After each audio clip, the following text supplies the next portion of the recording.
Bem-vindo ao canal Total Audiolivros. Os xistes e sua relação com o inconsciente de Sigmund Freud. A técnica dos xistes, parte 5.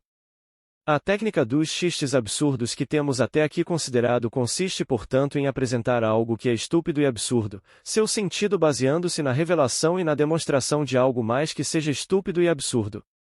Será o uso do absurdo na técnica do xiste sempre de igual importância? Eis aqui um exemplo que fornece resposta afirmativa. Quando, em certa ocasião, Phocion foi aplaudido após fazer um discurso, virou-se para seus amigos e perguntou-lhes: "Qual foi a besteira que eu falei agora?" A pergunta soa absurda, mas captamos imediatamente seu sentido. Que terei dito eu que agradou tanto a estes estúpidos? Devo sentir-me envergonhado por seu aplauso. Se o que eu disse agradou aos estúpidos, não terá sido algo muito sensato. Outros exemplos podem, entretanto, mostrar-nos que o absurdo é usado com grande frequência na técnica do xiste sem servir ao objetivo de demonstrar algum outro nonsense. Um afamado professor universitário, que tinha o hábito de temperar sua insípida matéria com numerosos xistes, recebia congratulações pelo nascimento de seu filho mais novo, ocorrido quando o mestre já alcançava uma idade avançada. "Bem", respondeu ele a seus congratuladores, "é notável o que podem fazer as mãos humanas a ponto?" Esta resposta parece essencialmente absurda e deslocada. Os filhos são considerados como bênção de Deus, em absoluto contraste com o trabalho manual dos homens. Mas logo ocorreu-nos que afinal a resposta tinha um sentido, e mesmo, bastante obsceno. Não se cogita aqui de que o feliz pai estivesse se fazendo de estúpido para demonstrar que alguém ou alguma outra coisa fosse estúpida. A resposta aparentemente sem sentido causa-nos uma impressão surpreendente, desconcertante, como diriam as autoridades. Já vimos que elas atribuem todo o efeito de um xiste como esse a uma alternância entre desconcerto e esclarecimento. Mais tarde voltaremos a considerar este ponto, por enquanto nos contentaremos em acentuar o fato de que a técnica desse xiste consiste em apresentar algo desconcertante e absurdo. Um xiste de Lichtenberg ocupa um lugar especial entre estes xistes estúpidos. Confessa-se maravilhado em que os gatos tenham 2 furos recortados em seu couro precisamente no lugar dos olhos. Assombrar-se com algo que nada mais é que uma asserção de identidade só pode ser uma grande estupidez. Recorda-nos uma das exclamações de Michela emitida com pretensão de seriedade, e que parece ser, segundo consigo lembrar-me, quão maravilhosamente a natureza arranjou tudo de modo que uma criança, tão logo chegada ao mundo, encontre uma mãe pronta para cuidar dela. O pronunciamento de Michela é uma estupidez real, mas o de Lichtenberg é um xiste que utiliza a estupidez com algum propósito sob ela ocultado. Mas qual? Por enquanto, devemos admitir que nenhuma resposta seja dada.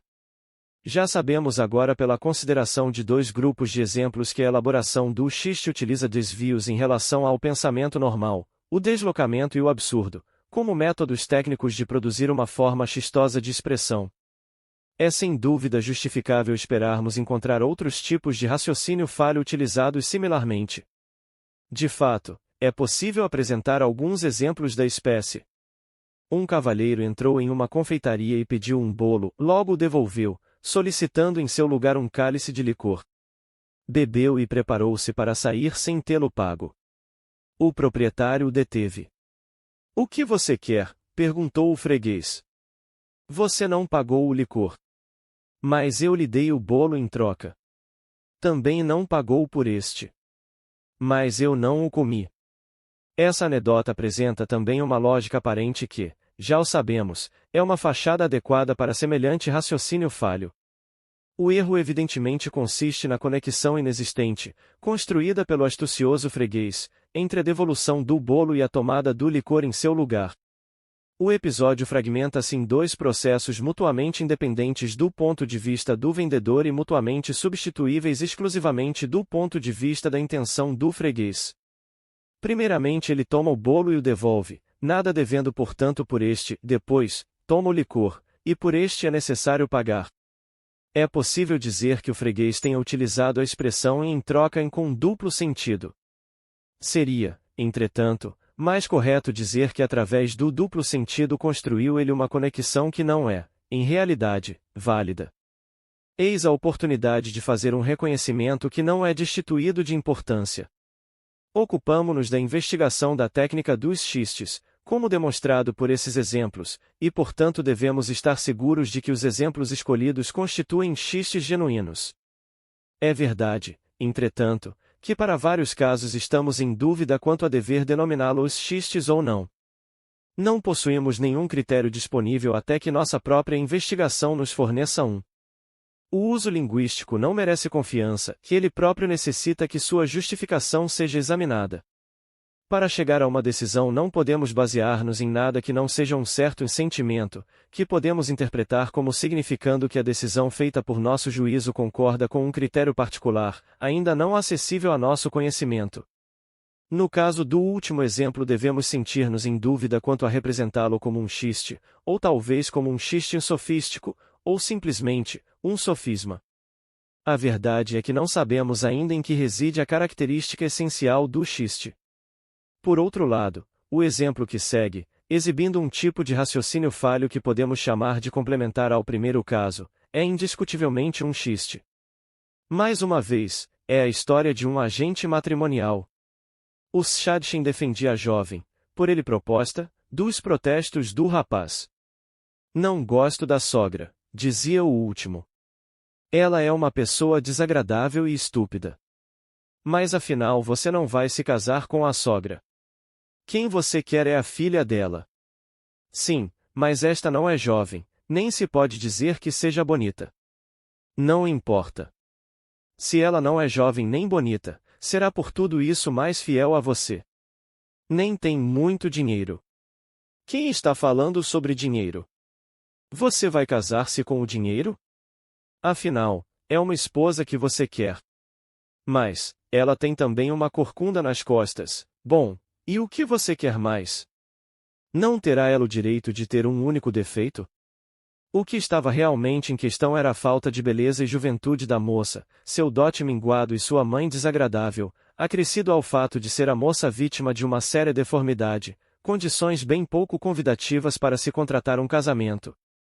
O agente matrimonial foi capaz, quando se apontava a cada um desses defeitos, de indicar como seria possível chegar a um acordo com ele.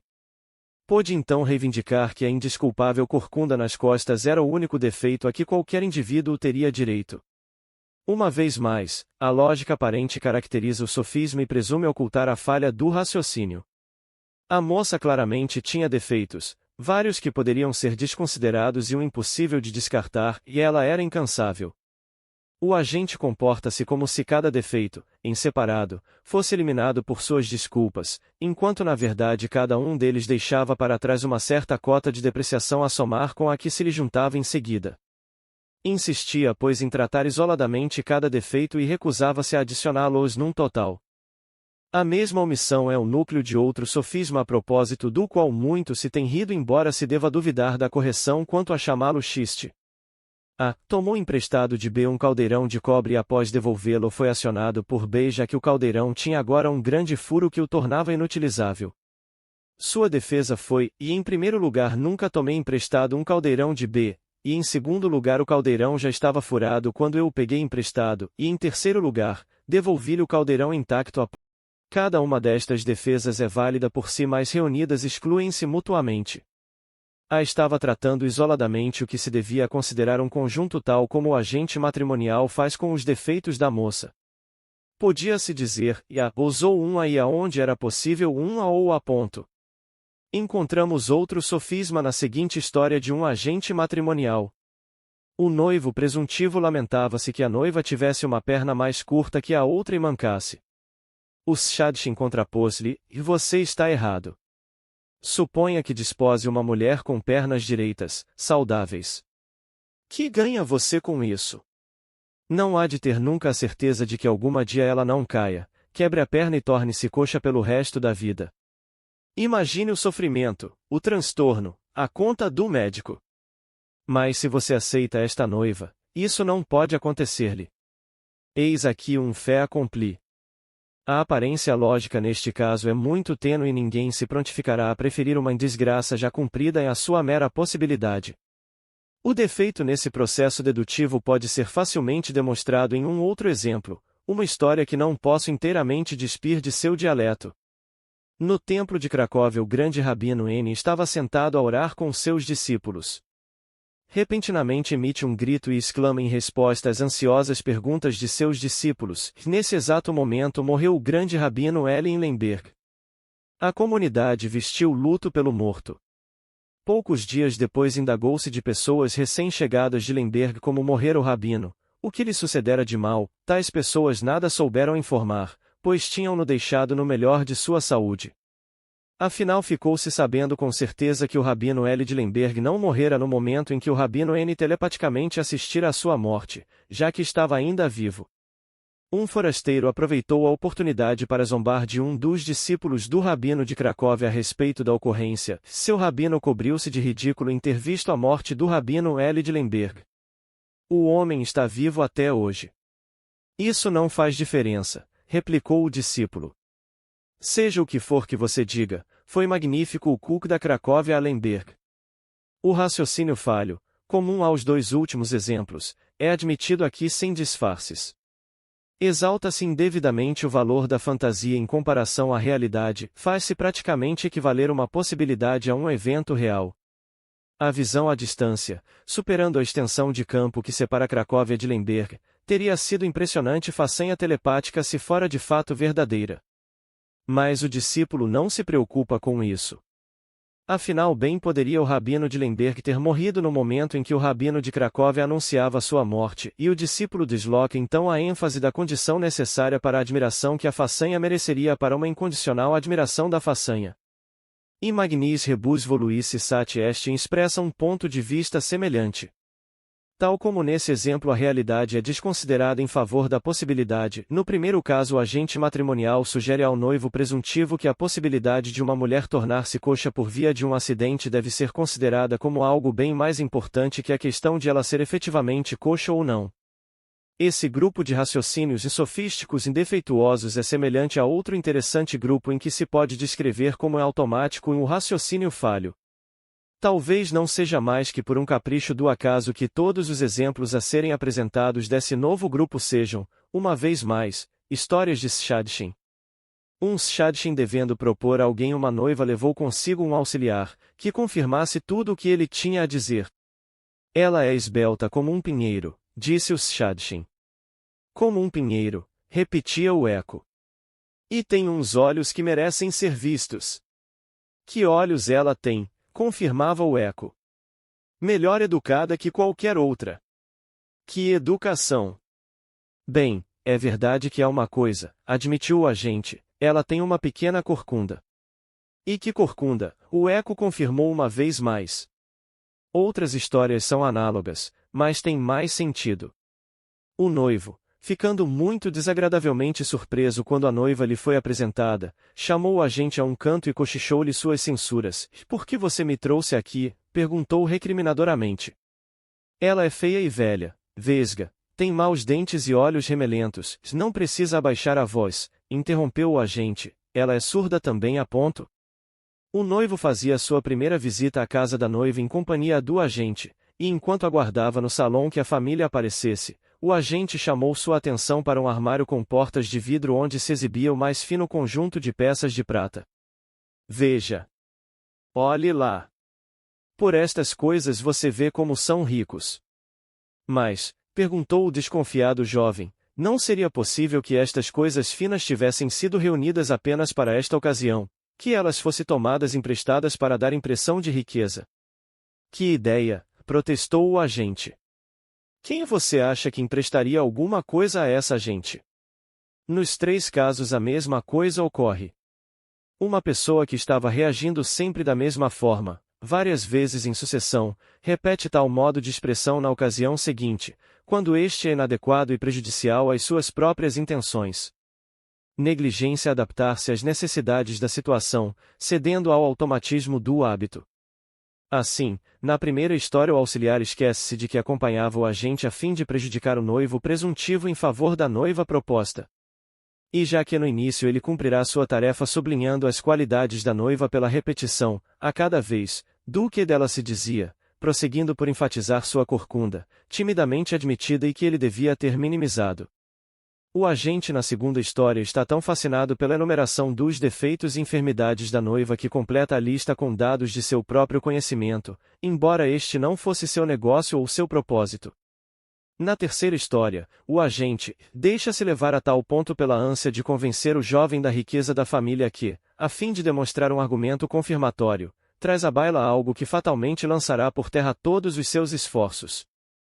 Em cada caso, a ação automática triunfa sobre a conveniente mudança de pensamento e de expressão.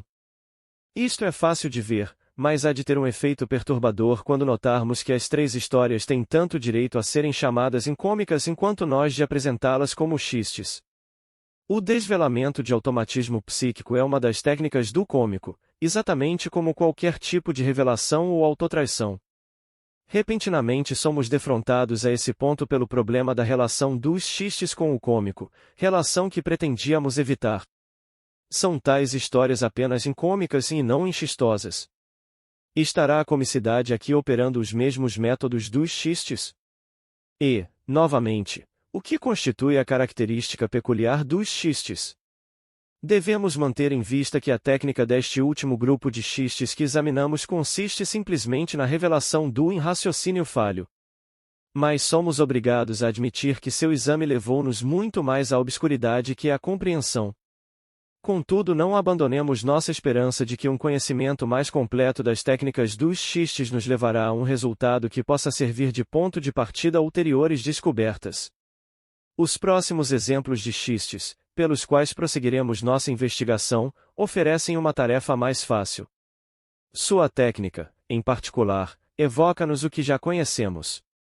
Primeiro, eis um xiste de Lichtenberg. Janeiro é o mês em que fazemos votos de felicidade a nossos entes queridos e os meses restantes são aqueles em que estes votos não se cumprem. Desde que xistes como estes são caracterizados por sua sutileza antes que por sua força e operam por métodos discretos, começaremos por apresentar inúmeros deles, de modo a intensificar seu efeito.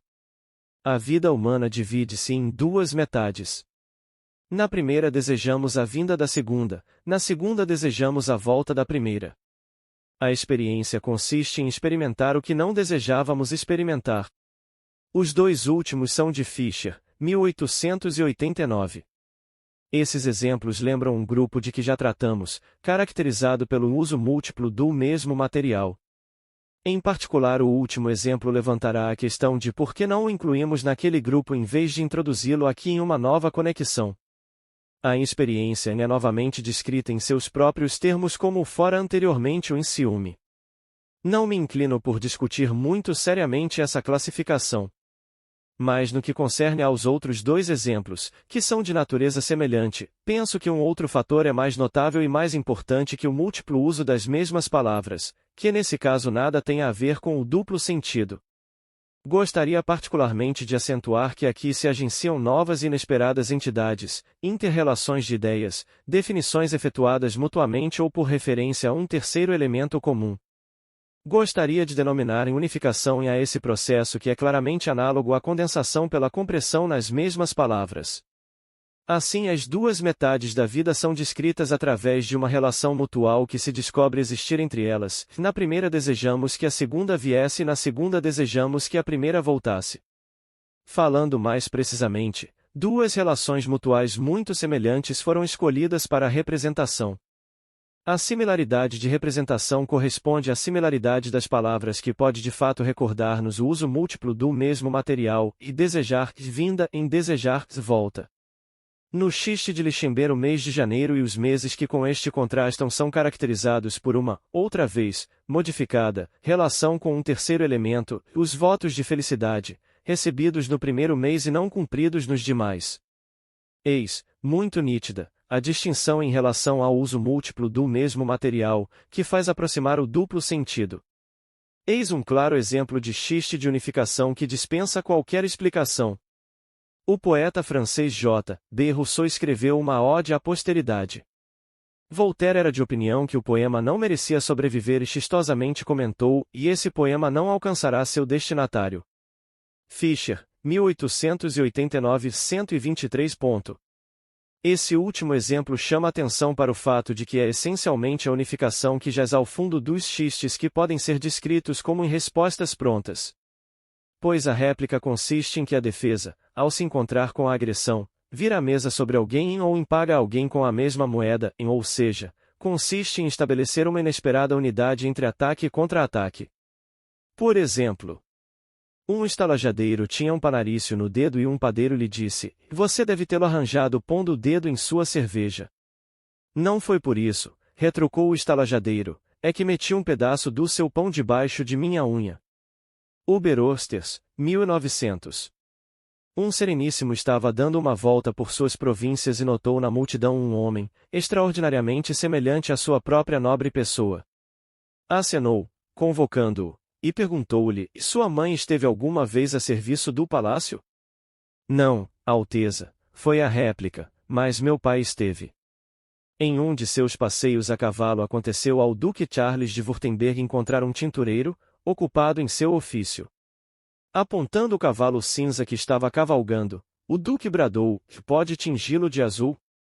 "Naturalmente, Alteza", foi a resposta, "se ele suportar a fervura." Fischer, 1889. Nesse excelente Tulcock, em que a uma questão sem sentido oferece-se uma resposta igualmente impossível, há um outro fator técnico operando, o qual estaria ausente se o tintureiro tivesse respondido: "Não, Alteza. Tenho medo de que o cavalo não suporte a fervura."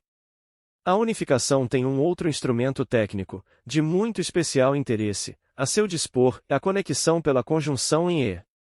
As coisas concatenadas dessa forma ficam de fato conectadas, não podemos deixar de entendê-lo assim.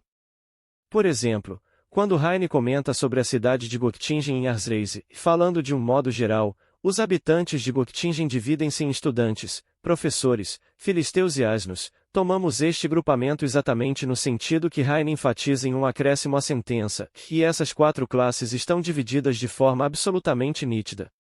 Ou, ainda, quando Ibiden ele menciona a escola em que tivera de suportar em tanto latim, expulsões e geografia, esta série, tornada ainda mais transparente pela posição das expulsões entre os nomes das duas matérias, fala-nos que a inequívoca posição dos alunos com relação às expulsões se estenderia de certo ao latim e à geografia também. Obrigado por visitar o canal Total Audiolivros.